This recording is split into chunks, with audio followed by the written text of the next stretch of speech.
So here's what families should consider before choosing a neighborhood. There are people that are specifically looking at the house. They don't understand that the neighborhood is really, really important as well, because the house can be perfect for you, but you want to make sure that the area that you're going to, that the people that live there are mostly homeowners, not renters. Why?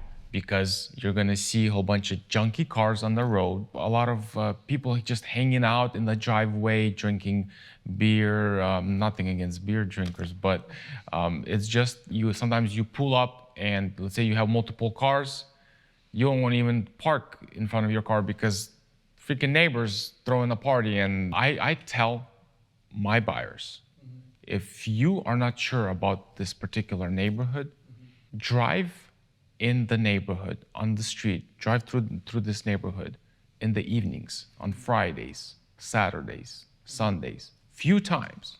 Go and see. So those are actually big issues. Actually, we had an incident where a family found a beautiful home, their dream home. They bought the home, and they were enjoying their first few months living in the home. And then a house next door went on the market, and it was a smaller home. Their home was obviously kind of overbuilt for the area. So somebody bought the home next door, and the first thing they did after closing, they threw a huge party. And these parties would repeat almost every weekend. This is not a community where there is HOA, so there's certain laws when you can play music, how loud you can play the music. This was just a regular neighborhood. So this is what they were dealing with. Usually, if you have people that are like this, that have a habit of throwing these kind of parties, you will notice that by driving by there a few times. You'll have an idea of what that neighborhood is.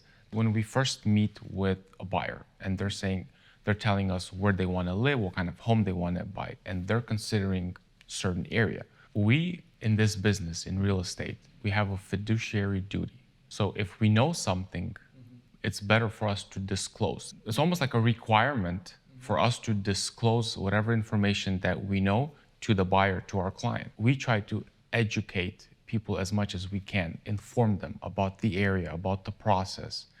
Certain things they would have never found out if we had not told them that. We actually recently had someone from Texas, a family that were looking to buy a home either in Folsom or in Auburn. They actually asked us about public transportation. In Auburn, we don't have any trains that come through here. But in Folsom, these buses come from downtown and other areas where there's a lot of homelessness, people with problems. Sooner or later, some of these people might end up in your area. Who knows, maybe even in your backyard while you're sleeping. Are you okay with that? If your priority is safety, then most people will not feel comfortable with being exposed to something like this. We always try to disclose to them, for example, like, hey, you guys are not familiar with this area, which is Folsom. There is Folsom State Prison. Are you guys okay with living in an area where Folsom Prison is literally, half a mile away? And there have been prison breaks. Most agents would think, well, they probably know it. It's public information, anybody can find out. But a lot of people that are moving out of state, they're not necessarily gonna go and look into that. I think this is our job to inform them and give them as much information as possible. Our company, our business is all built on trust and integrity.